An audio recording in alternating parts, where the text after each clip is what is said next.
श्री वायुराज जी ने पूजन in with कीजे। श्री छत्रसाल जी ने पूजन इन विद कीजे। श्री लाला जी ने पूजन इन विद कीजे। श्री ज्वारदास जी ने पूजन इन विद कीजे। श्री सतगुरु साहिब जी ने पूजन इन विद कीजे। मूल स्वरूप चित में लीजे जो कोई वासना इन घर। मूल स्वरूप से ना काढ़े नजर। नहीं कोई सुख इन समान। अंगना तो कोटि में कुर्बान। श्री प्राणनाथ प्यारे की जय। श्री सद्गुरु महाराज की जय। श्री बाबा दयाराम साहिब आपकी सलाही जय। श्री महाराज श्री ज्वारदास साहिब आपकी सलाही जय।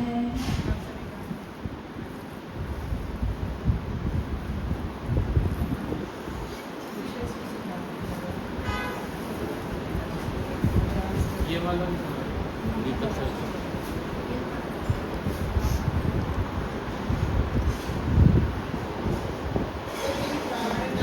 प्यारे की जय।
बोलिए श्री प्राणनाथ प्यारे की जय।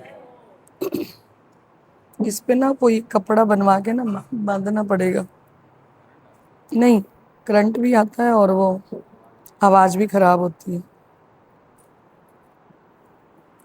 मंदिर का रुमाल पड़ा होगा कोई, है ना? मिल गया अतुल, मिल गया।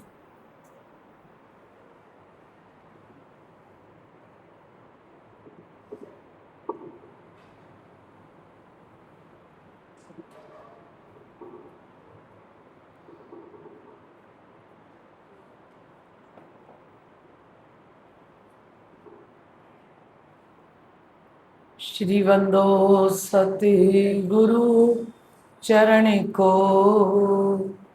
करूं सो प्रेम प्रणाम।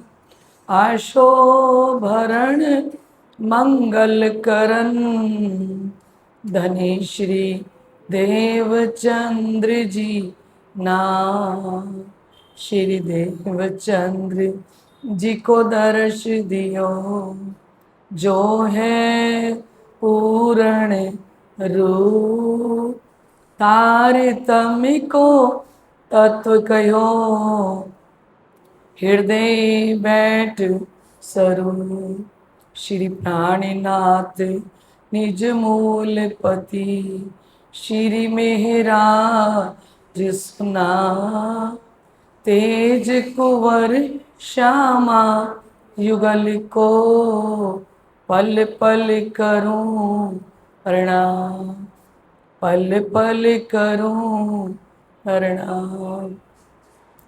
श्री प्राणनाथ तुम सत्य हो, तुमसे चलत जहाज, मैं आधीन करनी नहीं, बाहें ग्रहे की लाज। ज्यारे धनी धनवट करें, त्यारे बल बैरी ना हरे। वली गया काम सराड़े चढ़े, मन चित व्या कारज सरे, मन चित व्या। बोलो श्री प्राणनाथ प्यारे की जय। श्री कृष्ण कन्हैया लाल की जय। श्री श्यामा महारानी की जय। महाराजा श्री छत्र साल जू की जय। श्री बाबा दयाराम साहेब आपकी सदा की जय। श्री महाराज श्री ज्वारदास साहेब आपकी। श्री महाराज श्री राम रतन दास साहेब आपकी सदा। भजो राज श्यामा, राज श्यामा भजो सदा। भजो राज श्यामा, राज श्यामा भजो सदा। भजो राज श्यामा, राज श्यामा भजो सदा। भजो राज श्यामा, राज श्यामा भजो सदा। बोलो प्राणनाथ प्यारे की जय जय जय। बोलो प्राणनाथ प्यारे की जय जय जय। सुंदर साथी के प्यार की जय जय जय जय जय जय। और सुंदर साथी के प्यार की जय जय जय जय। भजो राज श्यामा, राज श्यामा भजो सदा। भजो राज श्यामा, राज श्यामा भजो सदा। आए प्रेम का संदेश लेकर प्राणनाथ जी। आए प्रेम का संदेश लेकर प्राणनाथ जी। भूमि तप से भारत की पावन हुई, पावन हुई। भूमि तप से भारत की पावन हुई, पावन हुई। हो आए प्रेम का संदेश लेकर प्राणनाथ जी। आए प्रेम का संदेश लेकर प्राणनाथ जी। भूमि तब से पन्ना की पावन हुई, पावन हुई। भूमि तब से पन्ना की पावन हुई, पावन हुई। और जहाँ शुद्ध होवे मति होए पद्मावती। जहाँ शुद्ध होवे मति होए पद्मावती। जहाँ शुद्ध होवे मति होए पद्मावती। और जहाँ शुद्ध होवे मति होए पद्मावती। और जीव जहाँ के पावे अपनी सच्ची गति होए पद्मावती। और जीव जहाँ के पावे अपनी सच्ची गति होए पद्मावती। भजो राज श्यामा, राज श्यामा भजो सदा। भजो राज श्यामा, राज श्यामा भजो सदा। बोलो प्राणनाथ प्यारे की जय जय जय। बोलो प्राणनाथ प्यारे की जय जय जय। बोलिए श्री प्राणनाथ प्यारे की जय। श्री मोहम्मद कहे ऐ मोमिनो, एक शायदी दई तुम। अब तुमको भी तक कहूँ, तुम याद करो मिलकुम। अब तुम सुनियो मोमिनो, कहूँ जो भी तक तुम। लड़ाई करी दज्जाल सो, जमा एक ठोर थे हम। बोलो श्री प्राणनाथ प्यारे की जय। साक्षात स्वरूप में विराजमान श्री राज श्यामा जी, श्री जी वाईजुराज महारानी साहिबा जी के श्री चरणों में कोटान कोट बेर प्रणाम। श्री बीतक वाणी चर्चा का मधुर रस पान करवा रहे हमारे भामती लालदास जी महाराज, हृदय स्थल में विराजमान श्री सतगुरु महाराज जी एवं हमारे मंदिर के पुजारी जी महाराज, श्री कृष्ण प्रणामी सेवा समिति, श्री बाईजूराज महिला मंडल, श्री छत्रसाल नवयुग सभा, समाज सुंदर साथ के श्री चरणों में कोटान कोट बेर प्रणाम। लाडले सुंदर साथ जी, महान बुद्धि के सागर आप महामती स्वामी श्री लालदास जी महाराज बीतक के अंदर हमें दिल्ली का धर्म युद्ध सुना रहे हैं कि हमारे साथियों ने दिल्ली के अंदर जाके कैसे औरंगजेब बादशाह से लोहा लिया, जिस समय में औरंगजेब बादशाह ने इतने अत्याचार मचा रखे थे। ऐसे में महामती प्राणनाथ जी सभी राजाओं को ललकारते हैं। राजा ने मलोरे राणे रायतणो, धर्म जाता रे कोई दौड़ो, जागो ने जोधा उठ खड़े रहो, नींद निगोड़ी ने छोड़ो। जब अब तक कोई राजा तैयार नहीं हुआ तो राजा जैसे अपने 12 साथियों को तैयार कर दिया। तारतम रूपी तलवार देके हमारे ब्रह्म सृष्टि सुंदर साथ पहुंच गए। कल कहाँ पे? मस्जिद के अंदर। और मस्जिद के अंदर जाके औरंगजेब बादशाह के रूबरू बातें करी। और जब बातें करी तो उस समय में तो बादशाह बड़ा प्रसन्न हुआ। 3 बार आशा को चूमा और बार बार पूछा, मोमिनो तुमको क्या चाहिए? और आगे से हमारे साथियों ने बोला, हमें नहीं मुर्दार की जरूरत, हमें मुर्दार नहीं चाहिए, ये माया नहीं चाहिए। तो सिद्धि पौलाद ने जांच पड़ताल के लिए अंदर बंद कर लिया। कौन है? वो कोतवाल है। और फिर मोमिनों को इतनी प्रताड़ना दी गई क्योंकि उन्होंने उनको रिमांड पर रखा। एक एक मोमिन, जैसे हमारे बच्चे हैं आज पूरी टीम, यही आयु सबकी, और एक एक को अंदर बंद करके प्राणनाथ जी का एड्रेस मांगा गया कि बताओ वो फकीर कहाँ है। और महामती लालदास जी महाराज सारे 12 साथियों को बोल के गए कि हम टुकड़े टुकड़े हो जाएंगे, वो हमारे मार के टुकड़े टुकड़े कर दे, पर हमें क्या नहीं बताना, हमें श्री जी का एड्रेस नहीं जाहिर करना, क्योंकि जो हालत ये हमारी कर रही हैं यही हालत हमारे श्री जी की करेंगे, जो हम देख नहीं सकेंगे उस समय के अंदर। तो श्री जी का एड्रेस जाहिर नहीं किया। पूरी रात एक एक मोमिन ने मार खाई। कितने महीने रहेंगे? 4 महीने बाद रहेंगे। और फिर शेख सलेमान ने अदालत में जब बुलाया तो कहा कि तुम्हारे कुरान के अंदर ये लिखा है कि जो मोहम्मद साहब पर विश्वास लाए, जो मुख से कलमा कहे, उसकी आप ये हालत करो। तो सुन के काजी रोया, ऐसा ना फरमाए। काजी रोने लगा कि हमारे मोहम्मद ने ऐसा नहीं फरमाया। क्यों रोया? क्योंकि पीठ के ऊपर हैंटर के निशान थे।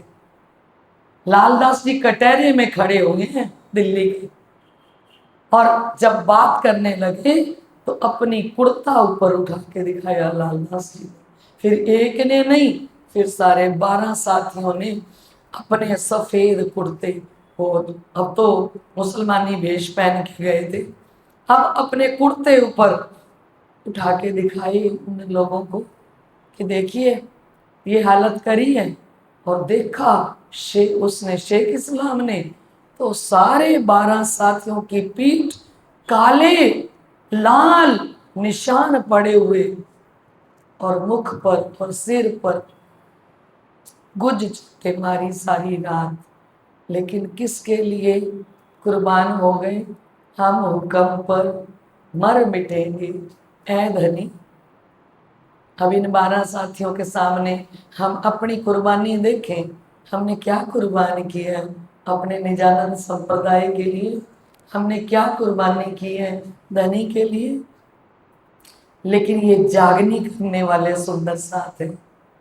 ये जागनी करने वाली, क्योंकि कल इनसे पूछा गया था कि तुम नमाज तो अदा नहीं करते हो, तुम्हें इतना टाइम हो गया दीन इस्लाम में आए हुए। 12 साथियों ने बोला हमारी नमाज कजा ही नहीं होती, कि नमाज हमारी हमारी नमाज क्या है? 5 बार राज्य की सेवा पूजा करना, ये हमारी नमाज है। सुबह सेवा करना, दोपहर को थाल भोग लगाना, शाम को उठापन करना, फिर संध्या आरती करना, फिर शयन आरती करना। उनकी नमाज वो अपने हिसाब से करते हैं, तो हमारी ये नमाज। इनसे पूछा कि आपने नमाज तो नहीं करी? बोले हम जागृत करने के लिए निकले हैं। ठीक है, खाते पीते उठते बैठते सब नमाज ही जान। हमारा खाना पीना उठना बैठना सब नमाज है, क्योंकि हमने कोई मुर्दार का काम ही नहीं किया। बिजनेस हमने छोड़ दिया, धंधा हमने छोड़ दिया, काम हम कोई करते नहीं। हम कौन सा काम कर रहे हैं?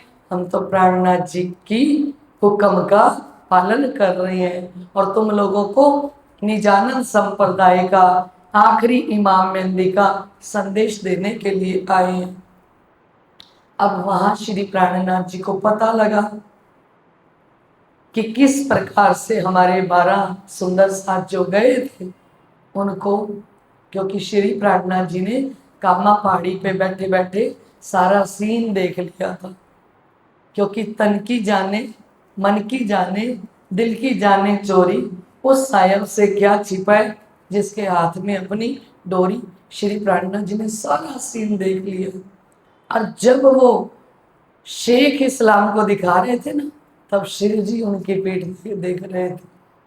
क्योंकि शिव जी कहाँ हैं? 12 साथियों के अंदर। शिव जी कहाँ बैठे हैं? फर्श दिल करके उनके अंदर बैठे हैं। अब ये संदेशा जब मिला महामती प्राणनाथ जी को कि अब तुम सुनियो मोमिनो, कहूँ जो भी तक तुम लड़ाई करी दज्जाल सो, जमा एक ठोर थे हम।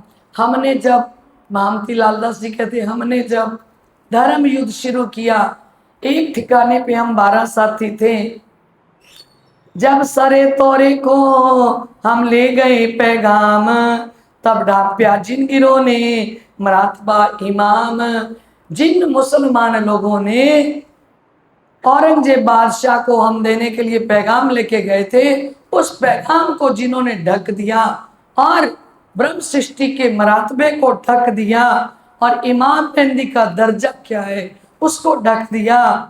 खुदा रानत है जिनको तापर फरिश्ते फेरे लानत।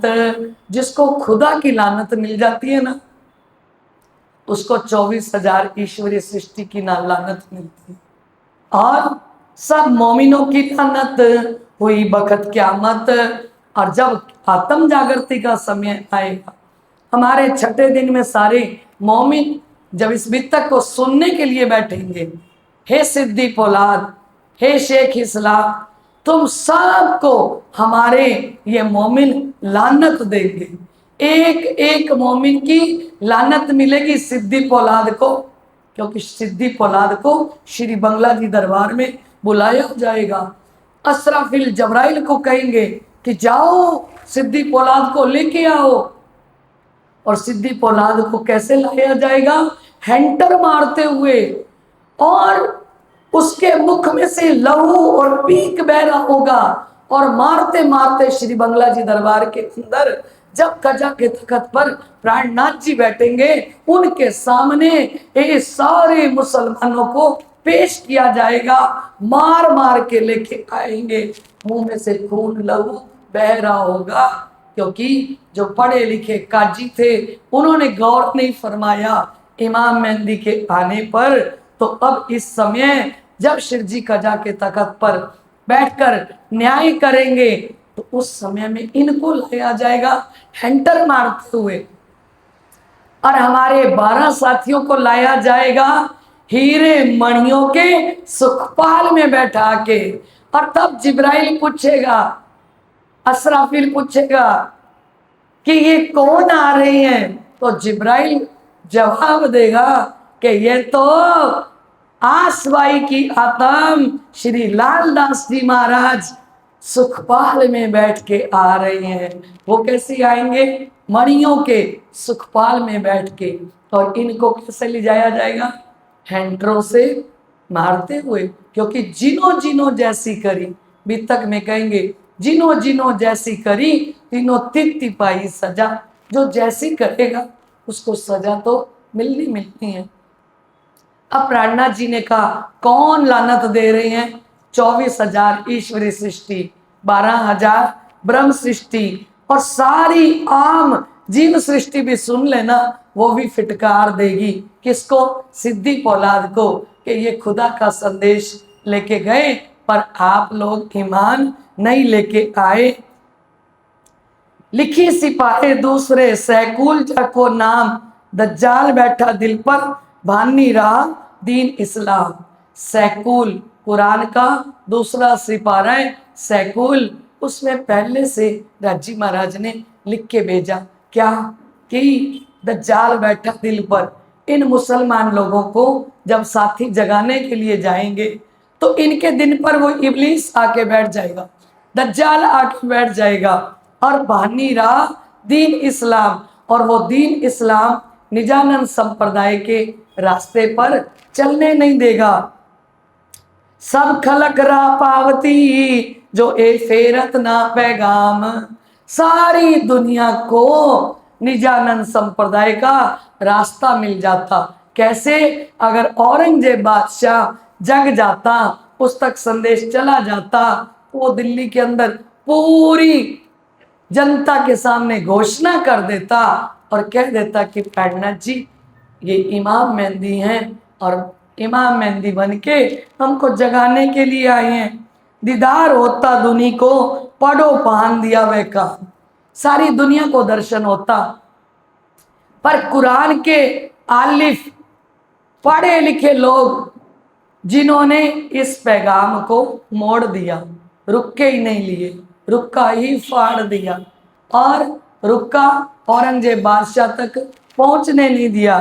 शिरजी साहिब जी ने कहा इनके लिए कुरान में लिखा हुआ है, कानों तो बहरे गए भाई आंखों ऊपर मोहर। कानों तो बहरे गए, कुरान में क्या लिखा था? कानों से और आंखों के ऊपर मोहर तगी होगी। दीदे दिल अंधे कहे और दिल के अंधे कहे तो सुने ना इतना शोर। तो कहते इतना शोर मचाया हमारे 12 साथियों ने, इन्होंने नहीं सुना। मोमिनो फर्ज उतारिया पहुंचावने पैगाम, हुआ मशरक मगरब जाहिर सब सुनिया खलक आम। मोमिनों ने अपना फर्ज उतार दिया, पूर्व पश्चिम से लोग दौड़ दौड़ के आए। मोमिन ऊपर कसाला किया इन्होंने जोर, इन्होंने ब्रह्म सृष्टि सुंदर साथ को जो कष्ट दिए उन लड़ाई के वक्त में किया दज्जाले शोर। वो जब 12 साथी गए तो उस समय में इनके मुसलमानों के अंदर बैठ के दज्जाल ने शोर मचाया, इब्लीस ने शोर मचाया। 3 बखत हादी ने लिख भेजी पाती उत, सुनियो सो हकीकत ने कहूं तुम्हें इत। उस समय में हादी ने पत्र लिख के भेजा और उसकी थोड़ी सी हकीकत लालदास जी महाराज बताते हैं। जब थे कोतवाल के हवाले तब लिख भेजे खास कलाम, वास्ते दिलासा मोमिनो जिंदगी रोवे इन काम। जब हम कोतवाले के हवाले थे ना, सिद्धि पौलाद के हवाले थे ना, तब हमारे प्राणनाथ जी ने हमारे लिए एक प्यार भरा पत्र लिख के भेजा। एक पैगाम हक का तुम भेजे ऊपर इस्लाम, तो इनो मारा पैगाम को तो हुई लानत तमाम। अबे होत शर्मिंदे गरम हो दो जक, तुम पर मेर हादी की है नजीक तुम्हारे हक। बोलो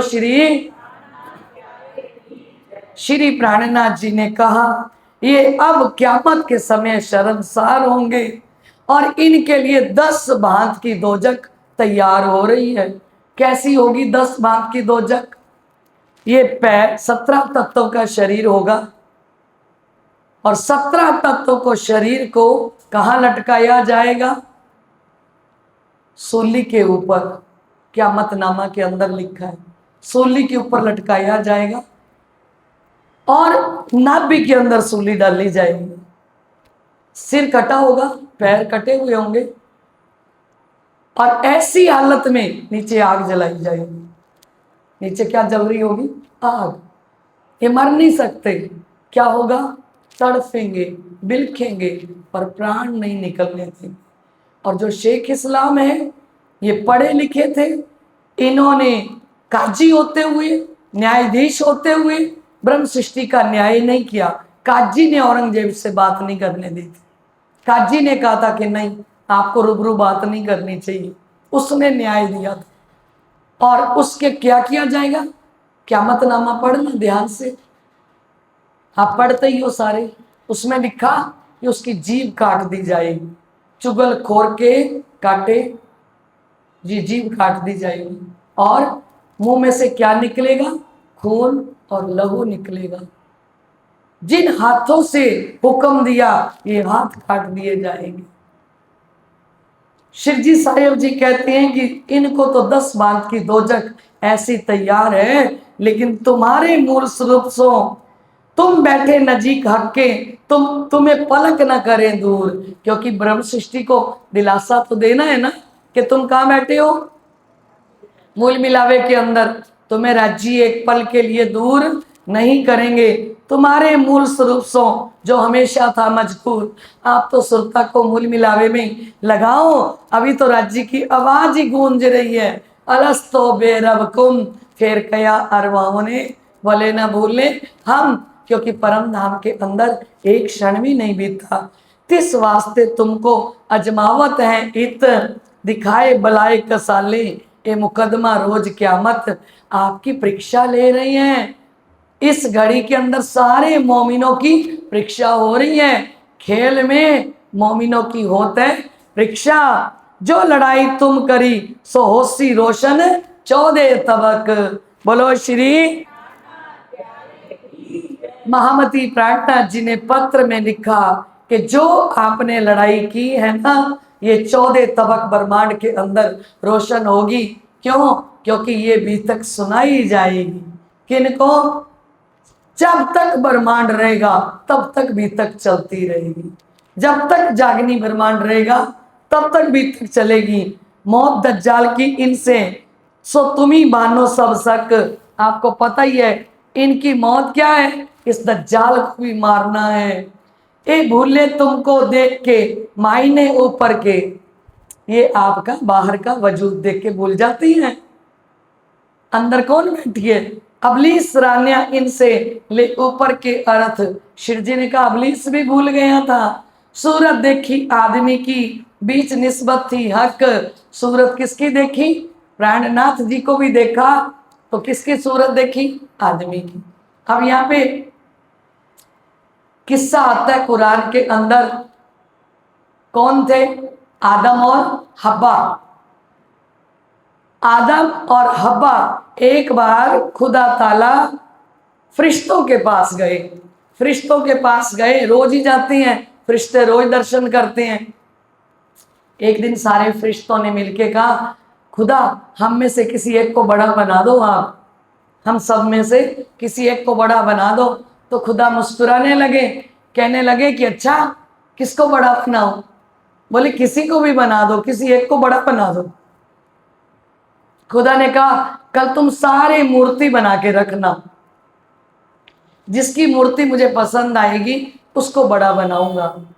अब सारे फरिश्तों ने मूर्ति बनाई। किसी ने मिट्टी की मूर्ति बनाई, किसी ने सोने की बनाई, किसी ने चांदी की, किसी ने लोहे की, किसी ने अन्य धातु की। अजाजील ने मूर्ति बनाई ये वाली 5 तत्व की। कौन सी बनाई? 5 तत्व की मूर्ति बनाई। अब दूसरे दिन खुदा आए। खुदा ने आके देखा कि अरे वाह, ये तो पूरी एक आदमी की मूर्ति बना दी। और खुदा ने क्या किया? उस मूर्ति के अंदर अपनी रूह फूंक दी। किसको बैठा दिया? श्यामा जी को बैठा दिया। किसके अंदर? उस मूर्ति के अंदर। ध्यान से सुनना बात को। क्या कह रहे हैं सने जी? मूर्ति के अंदर क्या? अभी क्या बोल रहा था? चुप रहो। अभी क्या बोल रहा? मूर्ति के अंदर नीलम जी, श्यामा जी को अपनी निस्बत को बैठा दिया। किसके अंदर? मूर्ति के अंदर अपनी रूह फूंक दी। राज्य की अपनी रूह कौन सी है? श्यामा जी, है ना। तो कहते हैं सूरत देखी आदमी की, बीच निस्बत थी हक, राज्य की निस्बत। अब कैसे? क्योंकि खुदा को मूर्ति पसंद आई, अपनी रूह फूंक दी। अब खुदा ताला को वो मूर्ति जो पसंद आई, जिसके अंदर अपनी रूह फूंक दी, अब खुदा ताला ने सबको कहा कि आप सारे सजदे बजाओ। किसको? इसी आदम की मूर्ति के आगे सारे सजदे बजाओ। सबने सजदा बजाया, पर अजाजील ने सजदा नहीं बजाया। क्यों? क्योंकि अजाजील कहता है जो मूर्ति मैंने ही बनाई है, मैं क्यों सजदा बजाऊं? तो अजाजील को लानत लगी, और जैसे ही लानत लगी तो इस समय के अंदर वो जो अजाजील है उसको निकाल देते हैं। कैसे होती है? अब आदम और हवा के लिए खुदा ताला ने एक नया धाम बना दिया। अब आदम और हवा उस धाम में रहने लगे। अब अजाजील को लगा कि देखो मेरे को तो लानत मिल गई, और एक आदम और हवा को क्या मिल गया? धाम मिल गया। और खुदा ताला ने आदम हवा को कहा एक गेहूं का फल होगा, वो आप नहीं खाना, बाकी आप सब बगीचे में से खा सकते हो। एक फल खाने के लिए मना कर दिया। और अजाजील ने इनको निकालना है। किस में से? बेस्त में से। अजाजील एक बच्चे का रूप धारण करके गया। क्या बन गया? छोटा सा बच्चा, छोटा सा बच्चा, प्यारा सा बच्चा। और उस गेहूं के फल के नीचे जोर जोर से रोने लगा। खुदा ताला ने मना किया ना कि ये फल नहीं खाना, तो वो विष्णु भगवान अजाजील बने। अजाजील बन के बच्चे का रूप धारण किया। बच्चे का रूप धारण करके गेहूं के फल के नीचे लेटे हुए, और बच्चे की रोते हुए आवाज सुन के हवा दौड़ के आई अंदर से। और हवा जैसे ही आई तो इतना सुंदर बच्चे को देख के खुश हो गई हवा। हवा कहती है कह रही कितना प्यारा बच्चा है। और इधर क्या कर दिया अजाजील ने? सांप और मोर दो को बैठाया था। खुलासा में पढ़ना, खुलासा ग्रंथ के अंदर चौपाई आती है, सांप मोर जिद दे निकसिया। सांप को तो चिवड़ा डाल दिया, और सांप को तो दूध रख दिया सांप के लिए कटोरे में, और मोर के लिए चिवड़ा डाल दिया। और ये दोनों खाने बैठ गए। इन सांप और मोर को रक्षक बना के बैठाया था कि ये फल कोई ना खाए, पर इनको अजाजील विष्णु भगवान ने क्या डाल दिया? चिवड़ा और दूध रख दिया। तो इस समय के अंदर हवा अंदर से आई, जो आदम की पत्नी है, और जैसे ही अंदर से आती है तो वो बच्चे को उठा लेती है। तो बच्चा उसी समय जिद करता है। किस चीज की जिद करी? कि मुझे यही फल खाना है। हवा कहती है खुदा ने ये फल खाने के लिए अपने को मना किया है। कहता है ना मैंने यही फल खाना है। तो वो हवा ने उस फल को तोड़ के और कहती कि ये लो। अब अजाजील तो बहुत चालाक है, शैतान है ना, शैतान का रूप है ना। अब वो अजाजील कहता है पहले मैं नहीं खाऊंगा, पहले आप खाओ। और जैसे ही हवा ने खाया तो हवा को अपना जो अस्तित्व था, मूल, उसका आभास हो गया कि मैं एक औरत हूं, और अंदर वासना जग गई। और इतनी देर में आदम बगीचे में गए हुए थे। वो आदम जब वापस आए बगीचे में से, तो देखा कि हवा अंदर से आवाज देके कह रही है कि आप अंदर तब आना, बाहर एक फल रखा है वो खा के आना। अब आदम ने वो फल खा लिया। खाते ही दोनों के अंदर ये वासना जग जाती है। और अब हवा और आदम के द्वारा ये सृष्टि की रचना होती है। अब वो गेहूं खा लिया, गेहूं खिलाए काटे भिस्त से किया खलक खुआर। गेहूं खिला के उनको जो भिस्त मिली थी रहने के लिए वहां से निकाल दिया। अब आदम के द्वारा क्या होने लगी? सृष्टि पैदा। अब आदम का बेटा जो इब्लीस है उसको भेजती हैं कहाँ पे? अजाजील भेजता है। किनके पास? वो विष्णु भगवान अपने बेटे मन इब्लीस को बेटा बना के भेजता है। आदम और हवा के बहुत बच्चे हो गए हैं, सृष्टि की रचना हुई है। और वो जो जाता है ना इब्लीस, वो जाके उन बच्चों को मारता है, उन बच्चों को उल्टा पाठ पढ़ाता है। किसके बच्चों को तन्नो जी? आदम हवा के बच्चों को। तो बच्चों ने बताया आके आदम और हवा को कि जब आप चले जाते हो ना, तब यहाँ पे कोई एक बच्चा आता है, वो हमें बहुत मारता है और हमें उल्टा सीधा पाठ पढ़ाता है। तो आदम हवा ने अपने बच्चों से कहा, कल वो आए ना तो तुम उसके टुकड़े टुकड़े करके खा जाना, मारना, मार के उसके टुकड़े टुकड़े करके खा जाना। अब दूसरे दिन वो बच्चा फिर आया, जो इब्लीस है, जो नारद है, जो मन का स्वरूप है, वो दूसरे दिन फिर आया इन बच्चों से लड़ाई करने के लिए। तो अब क्या किया बच्चों ने उनको मारा और मार के टुकड़े टुकड़े करके खा गए। कौन खा गए? आदम के बच्चे। अब उधर से अजाजील आवाज लगाता है कि इब्लीस कहाँ है? तो इब्लीस अंदर से बोलता है फिर कहता इब्लीस, कहता कहते अच्छा तू अंदर चला गया क्या? चलो ये बड़ी अच्छी व्यवस्था हो गई। अब ध्यान से सुनना, ध्यान के साथ। इब्लीस कहाँ चला गया? अजाजील का बेटा इब्लीस जो मन है वो अंदर चला गया। अब अजाजील कहता है मैं तो बाहर कुटुंब कबीले के अंदर बैठ के इनको निजानंद संप्रदाय पर चलने नहीं दूंगा, ना इनका तन कुर्बान करने दूंगा, ना मन कुर्बान करने दूंगा, ना धन कुर्बान करने दूंगा, ना जीव कुर्बान करने दूंगा। मैं तो बाहर कुटुंब कबीले के अंदर बैठूंगा, ठीक है। और इब्लीस जब ये पाठ करने के लिए, वाणी पढ़ने के लिए, चितवनी करने के लिए चरणों में बैठे ना, परमात्मा के चरणों में, तब तुम इनको बैठने ना देना। जैसे ही हम राज जी के चरणों में बैठते हैं तो मन कहाँ जाता है? मन बाहर न उड़ानिया मार दा। धनी के चरणों में बैठते ही मन कहाँ जाता है? नोट गिनते नहीं जाता। 500 की गट्टी गिनो नोटों की, आपके पास पत्नी बोलती रहे, बच्चे बोलते रहे, तो वो गलत नहीं हो सकते। नोट गिनते हुए मन कहीं नहीं जाएगा। कब जाता है मन? पाठ करते हुए, है ना। और ये मन अंदर बैठ गया। अब मन कहाँ नहीं लगने देता? कहाँ नहीं लगने देता? परमात्मा के चरणों में। तो श्री प्राणनाथ जी कहते हैं सो अबली सबो दिल पर करत है पातशाही। आज मुसलमानों के दिल के ऊपर वो अबलीस बैठा है, बादशाह बन के बैठा है।